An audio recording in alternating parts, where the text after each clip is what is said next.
San Juan Regional Medical Center is your community hospital, committed to making life better for the communities we are privileged to serve. In fact, better is our mission, improving lives through personalized health and care. What matters most to our patients matters most to us, offering a comprehensive range of inpatient, outpatient, and emergency care services so you can get the quality care you need right here at home. San Juan Regional Medical Center, celebrating life better here since 1910.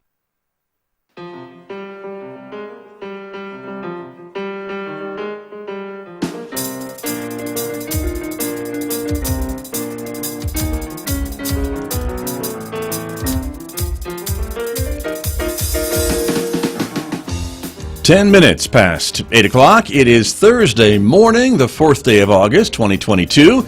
Good morning, everyone. I'm Scott Michlin. Thank you for tuning in to KSJE 90.9 FM over the air, of course, here in San Juan County, New Mexico. If you're in Durango, Colorado, you can tune us in at 103.3 FM. And if you're anywhere else on the planet, we're always available online from our website. You can stream us at ksje.com, or you can even ask your smart speaker to tune in to KSJE and see how that works out. It works pretty well, as a matter of fact. Welcome also to our viewers who are watching this visual radio program. The program is streaming out live this morning to the KSJE Facebook page, our Twitter account, and our YouTube channel. So we're glad that you are with us this morning, everybody, because coming up, it is my monthly visit with archaeologist Paul Reed. He is here to discuss a new report that Archaeology Southwest has produced about some threats to national parks and monuments throughout the western states. We'll talk more about that coming up in the next few moments right here on KSJE. Then later on this hour, I'll be speaking with Thomas Heuser, the music director of the San Juan Symphony. The symphony is about to start on its newest season. We'll get an update from Maestro Heuser on what he has in store for us this season and much more. That's coming up later on this morning at about 8:40 a.m. on KSJE, so stay tuned for that. Next hour, the classical music continues, of course, with Mick Hess and Roving with the Arts. Mick is back from his well-deserved vacation during the month of July, so we're glad to have him back on the air. That's coming up after the news at 9:06. Don't forget, in addition to Facebook and YouTube and Twitter, you can also connect with us on our Instagram page. And if you're a podcast person, you can find and subscribe for free to KSJE Podcasts. Wherever you listen to podcasts, they're in all the popular podcast platforms. Just search for KSJE and sign up and subscribe and maybe discover a new program that you haven't heard before. Outside our studios here at San Juan College, it's a cloudy Thursday morning. We are expecting partly sunny skies today, but some increasing clouds this afternoon. There's about a 50% chance of a scattered shower or thunderstorm developing today with a high of 93 in Farmington. In fact, more chances for rain for the next several days. Take a look, almost the next week, we've got that monsoon moisture pattern in the forecast. 69, chance of rain overnight tonight, 89 with a chance of showers tomorrow and Saturday, 88 on Sunday and Monday. Again, overnight lows in the mid-60s with that chance of rain continuing, and we will take it. Never say no to rain in the high desert. Let me introduce my guest who is here with me this morning for his regular visit with me, which I'm so glad to have him on a regular basis. Archaeologist Paul Reed is joining us once again from his home in the Taos area. Paul, good morning. Good to see you. Thanks for being with me. Good morning, Scott. So glad to be back on. You bet. Welcome back. And let's talk a bit about this report that has been released just recently, you were telling me, from Archaeology Southwest, which, of course, full disclosure, is where you work, and talking about some of the threats, I guess, to national monuments and national parks throughout the West, correct? Right. We partnered with a group known as the Coalition to Protect America's National Parks. This is a nonprofit, sort of parallel in some ways to Archaeology Southwest. And there's a lot of folks in that organization who are former Park Service staffers and folks who have a lot of concern. So the idea was to, kind of assess different parks and monuments in the West and sort of highlight a number of parks where there are, pretty serious and imminent threats with oil and gas development getting closer and closer. Right. And of course, that's not the only threat, but that's the one that this report is really talking about, right? Is specifically on the on oil and gas development, but there are certainly other issues as well for our parks, correct? Well, right. I mean, we have, the climate change is happening that's impacting especially areas like Glacier National Park, which is unfortunately losing its glaciers through time. And, in some ways we're loving our parks and monuments to death as well because, it's great that folks want to get out and visit places, but, there's a point at which the visitation can be kind of a burden, on staff and trying to keep these special places enjoyable for everyone. So yeah, there's definitely a sort of a host of issues that the parks face. Right, but some of these maybe threats are more controllable than others, I guess, is maybe, and what this report is looking at is specifically the threat of oil and gas, as we've mentioned, and you and I have talked about this issue in and around the Chaco Canyon area, of course, for a while now, and so that's still on the list, right? Chaco is still part of this report. In fact, I noticed it was Right. up pretty high on the list. Yeah, exactly, because we went through the process. We began this roughly a year or so ago, and we're going through a process and assessing different sort of risks for different places. And as we were doing this, it came about that Secretary Holland, announced the withdrawal of the lands in the 10-mile zone that we've talked about a lot on the show, Right. around Chaco and several of its outlying units. So that's a real positive development, of course, from our perspective. But it's that, that is a process that's ongoing. If it goes through, it's supposed to last about 20 years, as we've discussed, but it's also subject to future administrative actions. So that's not quite the permanent level of protection that we would like to see. And, as we point out in the report, the other 4 parks and monuments that we highlighted, at least in this instance, don't have these zones of protection around them. So, and that's something that, we have definitely talked about in the course of preparing the report and in discussions with Park Service and BLM and, and other federal agency folks is, what can we do to protect these special places? So that's a big focus. Right, right. And one of the things I noticed too about Chaco, of course, it's well known for its dark skies.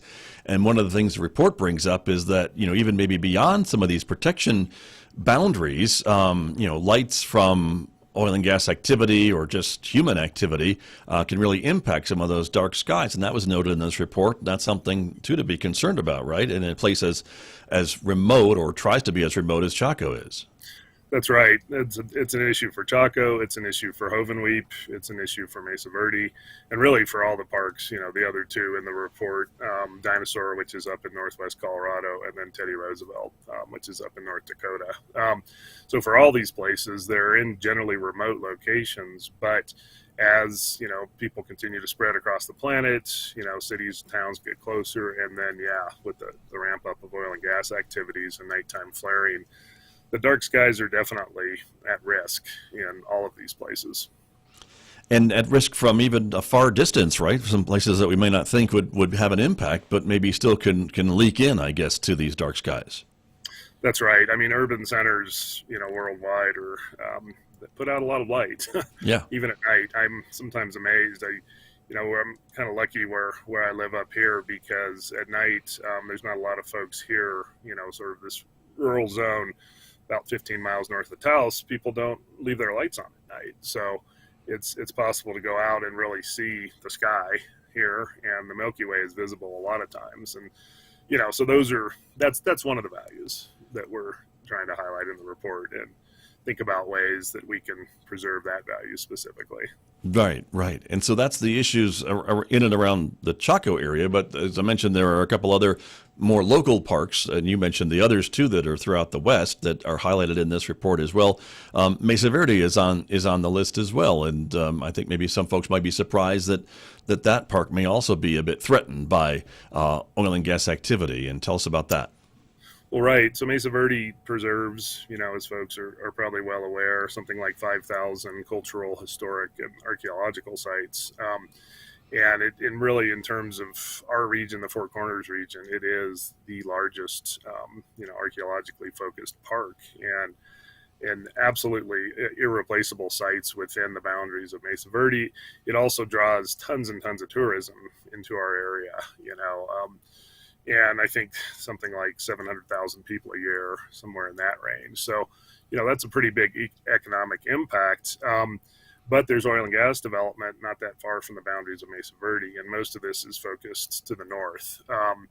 And because Mesa Verde is south of another concentration, in a monument, the Canyon of the Ancients monument, where there's actually oil and gas development that happens within the boundaries of the monument. And Canyon of the Ancients came about in the late 90s, and part of the negotiation for it was to allow some of those activities to continue.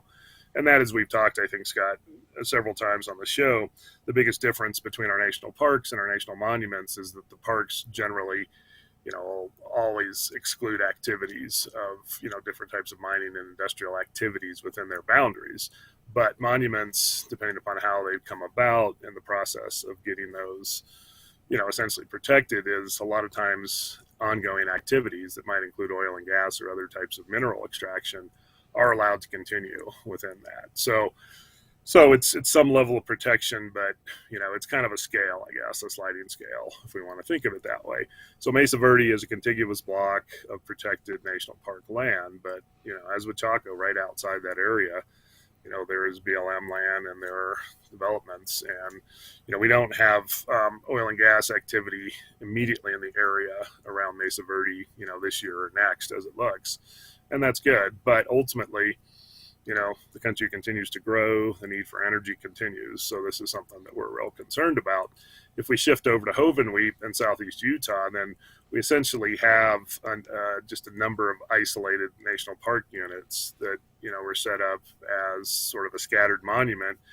We might do it differently today if it came about, but it's also in the middle of a very well-developed oil field that's been there, I think, since the 1930s. So in that case, we really do have little protected parcels of amazing, mostly ancestral Pueblo, but other groups represented as well, sites and landscapes with the oil field, the industrial landscape all the way around. So, it's wonderful that Hovenweep is protected. But again, as we look at the way that happened through time, larger parcels and bigger set-asides, would have been, I think, useful in that case. Right, sure. And I guess the way maybe to permanently protect these areas, Paul Reed, would be through legislation so that they're not at the whim of each maybe administration or things along that line. That would be the really final answer to all of this. Right, that's correct. And I mean, to get whatever piece of land designated as a National Historic Site or a National Landmark or a national park with sort of the full range of protection requires, congressional action. So that's something that, is one part of the process. The Chaco 10-mile withdrawal, as we've talked, is an administrative action right now through BLM and the Department of Interior. And, looking back to 2019, there was a bill put together to do a very similar withdrawal of lands, in the 10-mile zones around Chaco. And that cleared the House. It got into the Senate in 2020 and didn't go anywhere. So yeah, we do need legislative remedies ultimately to permanently protect these areas. And don't get me wrong, the administrative actions are important to get protections in place, but they are subject to the political winds, if we want to talk about it that way. Right, sure. And I guess the industry would say, but this country still has a really big need for energy and a thirst for energy, and so removing some of these lands in some of these other areas, maybe Chaco notwithstanding, but some of these other ones would be detrimental to the energy security of the country. Right. I mean, it's definitely a big concern, and this is one of the things that we've advocated for in the groups that we've most closely partnered with now for a decade, is a balanced approach to this. We've never come out and said, we need to make this immediate transition to a greener economy. I think, though, that what we are seeing with the development of wind and solar, and alternative energies is that, we are making a transition away from fossil fuel. I mean, the use of coal, for example, has declined tremendously, not just in our region, but across the country. And that has primarily been industry driven and not driven by new, environmental concerns. The concerns are there, but that's market forces, essentially. So as we look at oil and gas, I think it's possible to think about a future where, this reliance decreases through time, and where we protect the places that are the most special places in our country and in our region. So that's what we've advocated all along. And, the key to this is to identify areas of concern, particularly with our indigenous and tribal partners that we work with, and then be able to go to the different BLM offices that are doing leasing, because it's pretty much state by state with a separate BLM office at each state level, and then the district offices, go through their own process and say, essentially, these areas are special for this reason, this reason, this reason. Tribal nations have concerns. Let's talk about how to protect some of these areas. And perhaps these areas over here are areas where oil and gas, could proceed and be done responsibly and not impact the resources, that are of most concern to folks. So that kind of balanced approach is, I think, what I see in the future of what we're continuing to do. And so from that extent, I'm optimistic that we can go through that process. But this report is essentially out in order to draw attention to this and say, this is a concern. This is still a concern. It's an ongoing concern, and let's continue this dialogue. Right, which we're doing this morning, and that's an important thing. And I think bringing in the voices of the indigenous populations that are also impacted and maybe live in these areas or adjacent to these areas is an important part of the conversation that maybe hasn't been as loud as it needed to be recently. We've talked about that on this program as well, time and time again. And so, all of these areas, I think all of them are near Native American populations, and so that's a really important part of this conversation, isn't it? Right, absolutely is, Scott. And through time, the way energy development has happened, a lot of that development has happened adjacent to reservation spaces or directly in them. And this is something that I don't think the country's been great at involving the indigenous populations, who are really suffering under the brunts and most of the effects, when that development doesn't go responsibly. So that's something that we definitely call out in the report as well. We've reached out and pulled together material from conversations with different tribes and pueblos directly affected by the oil and gas developments in these areas. And I think we're working, I think the country's improving our approach, and I think the government under the current administration is really trying much harder to pull in those diverse voices and really be sure that all of the stakeholders get a seat at this table and that we have a complete discussion. Again, the oil and gas is important for the way our economy works and, driving those economic forces, but we can do that and do it responsibly and bring in the folks who are directly affected by it, which again is a lot of the tribal nations. Right. My guest this morning is archaeologist Paul Reed. He works with Archaeology Southwest in Salmon Ruins. We are talking about a new report that has just been released, I guess last month, as a matter of fact, called America's Cultural Legacy at Risk, put together by Archaeology Southwest and also the Coalition to Protect America's National Parks, a nonprofit organization. And Paul Reed, as you mentioned, bringing in more stakeholders, the indigenous populations, the BLM folks, and even folks from the oil and gas industry, perhaps. I guess the more people you have involved, that maybe makes it a bit harder to reach a consensus, doesn't it? Because maybe not everyone may agree on the right path forward. Right, it definitely does, and that's why these processes that especially the federal government goes through take months and years to unfold. But we feel, and I think a lot of our partners do, and from the work that I've done with tribes, I think most of our tribal partners as well feel that this is time well invested. An example of this, and this isn't something we specifically talk about in this report, but is this unfolding process now for almost a decade with the Farmington BLM modifying their long-range management plan. This started literally in 2014, and here it is 2022, and of course we're on now the third presidential administration that's taking on this work and trying to get to a point where this plan is modified, it's amended, it's in place, and the stakeholders, if everyone isn't happy with 100% of it, then at least it's been a full airing, a full hearing, a full discussion of all the issues. And, we feel like that's tremendously important. It does, as you said, Scott, take lots and lots of time. And that's something that I think, in some of my discussions, public talks I've given and just talking to folks who are outside, sort of they're outside the sausage making, if we want to put it that way. Right. They're like, how come this is taking so long? And it's like, well, there's a lot of concerns here, and we need to hear from indigenous populations oil and gas has to have their seat at the table. We need our ranching populations in New Mexico and the Four Corners in particular.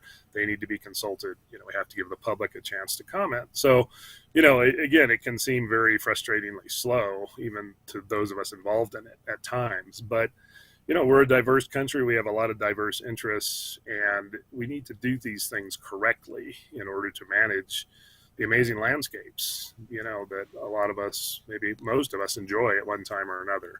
And so those are really important issues. Sure, very, very much so. I wanted to ask you too, though, the other thing, this is a uniquely, I think, Intermountain West problem, if you will. I think it's probably difficult to maybe explain some of these issues, not all of them, but maybe some of them to our fellow citizens on the coasts or in other parts of the country that don't have so much public land and things that are managed in the way that the lands are here in the West, and the type of oil and gas development and other things that are uniquely part of this conversation. Do you find that sometimes when you're talking with folks outside of this area? It's definitely true. I mean, in the country, I think BLM manages something like 245 million acres of land in, I believe, something like 30 states. So we're talking about a huge, huge landmass, and that doesn't even talk about the Forest Service lands, which, is many hundreds of acres, hundreds of millions of acres, our parklands, state lands. So it is a very complicated land managing situation in the West, and that's part of bringing all the stakeholders to the table and really having that full discussion. And yeah, I do think that folks on the coast, do occasionally wonder why this seems so complicated, but the issues are important. And I think that the values that we highlight in this report and that we care about, the natural values, the cultural values, the protection of folks living on the lands near these areas, these are important enough, and we need to have this very thorough discussion for sure. Right. Very true.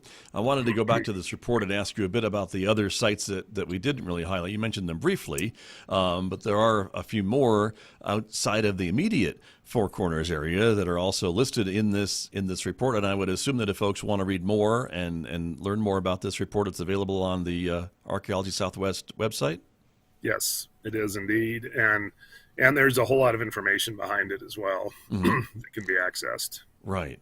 And some of the other sites included, you mentioned one site in maybe North Dakota, I believe, and of course other parts of Colorado. Right. So Teddy Roosevelt National Park is, an amazing piece of land up in North Dakota. I haven't visited. It's definitely on my bucket list. And, with the recent developments with shale oil, like we've seen, south of Farmington, there are increasing threats to this amazing landscape out there. And there are many tribes who live in the area who are very concerned about that. So that's basically why we put Teddy Roosevelt National Park into the mix. And then the other one is Dinosaur National Monument, which, I went to as a young kid and really helped sort of jumpstart my interest in, geology, archaeology, and all of those things. And Dinosaur has, quite a smaller number of sites is what I'm trying to say than some of the other areas we're talking about. But Dinosaur is really unique because a lot of the lands included in the monument have had some level of archaeological work, but not really the intensive study that we've seen in places like Hovenweep, like Chaco, like Mesa Verde, and even Teddy Roosevelt to that extent. So Dinosaur really has cultural resources that have barely begun to really be studied and examined. And Dinosaur is surrounded by BLM land, in a district where there's very active oil and gas leasing going on. So that one, I think, requires a lot of attention as well. Gotcha, which explains why it was put into this report. Right. And so folks can learn more about it. And what do you hope folks take away from this, Paul Reed? Just some understanding of some of the issues at play here, and that maybe when we hear about these topics coming up, or maybe if there is legislation introduced, that they can reach out to their congressional delegation and advocate for these things? Right, exactly. We want folks to be aware that, we talk a lot about Chaco, certainly I do, and we have on the show, but there are other places in the West that have impacts either happening or likely to happen in the very near future because of oil and gas leasing perhaps not being done in the way that it should be. So what we want to do is have folks aware that, we should consider limiting oil and gas around these sensitive national parks and monuments. And, the best way for folks to understand the issue is to dig into our report and, continue to do their own research. Once we get beyond lands that are managed by the Park Service, then this is really about how BLM, does lease sales, which, according to our national regs, are still required quarterly. At least they have to consider doing that. And, so BLM and the way BLM manages lands is really the crux of what we're talking about here. And really having a closer partnership with BLM and the Park Service, and being sure that the federal government is doing all they can to consult with tribes that are affiliated with these parks. All of these parks have dozens of groups that claim ancestry and very close connections to the parks. So that's important.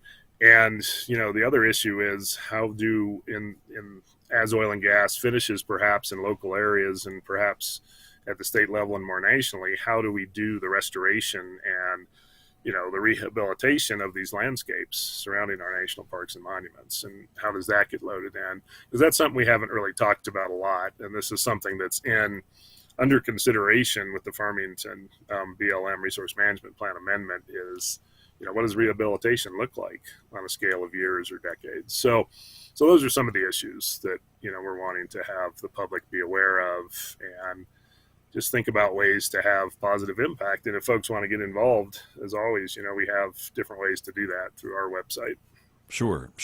The terms abandoned wells and orphaned wells come to mind, and I think there was some federal legislation coming through to try to get money to help kind of deal with some of these abandoned wells and orphaned wells, especially in an area like the San Juan Basin that has had a lot of activity for a lot of years, and maybe some of those wells aren't producing as much as they used to, and maybe some of those owners and drillers have gone away or sold or resold or what have you. And so I think it's no secret that we have a lot of these sites around dotting our landscape in and around these areas that we're talking about. Right. There's literally thousands of abandoned or orphan wells. And, with our economic system, companies will go through their own analysis and decide when they're going to sell assets. And then, so they'll pass down the line through multiple owners. And a lot of times the companies who end up with wells near the end of their lives, of the production lives of these facilities, they're not companies that have a great deal of assets. So if they go bankrupt, then it's pretty much on the local states and the federal government to rehabilitate and clean up some of these messes that are left behind. So this gets us back to sort of the bonding issue and how much money actually goes into, the state's coffers to take care of these problems down the road. And this is something that we've talked about, and our partners have been pretty heavily involved with as well at the state level, and saying, let's require a bigger investment and a bigger bond by oil and gas companies at the outset, so that when all the activity is done, we can actually get these areas cleaned up, and it doesn't have to fall on the backs of state taxpayers and federal taxpayers. So that's definitely an issue that's in here. Right, and that's, I guess, the legislation of how it's supposed to happen, right? Is that when you are drilling or planning to drill, that you put money aside, and that money maybe is then invested or able to be then used years down the road and as any kind of cleanup, but it just doesn't always meet the final price of what's needed for the cleanup and the closure of a well like this. Is that the idea? Right. And what we've seen is that those bonding levels are just way too low to actually adequately clean up these facilities. If they're on the scale of low tens of thousands of dollars, what we need is probably at least $100 or $200 or $300,000 per well to be put in. And if those funds aren't used, they can go back to the companies ultimately. But yeah, as I said, so often it falls on the state and federal agencies to do the cleanup. So, there's definitely ways we can address that. Right. And there we go back to legislation again, right? Right. There we are. All right. Well, Paul, we are out of time, I'm afraid, again, for another month, but I appreciate you being with us and bringing these issues to our attention. Really appreciate it very much. Well, Scott, thank you very much. Always enjoyed it a lot. Great to speak with you. That's Paul Reed from Selman Ruins and Archaeology Southwest. He's my guest here on KSJE. Back with more in just a moment, everyone. The time right now is coming up on 8:38.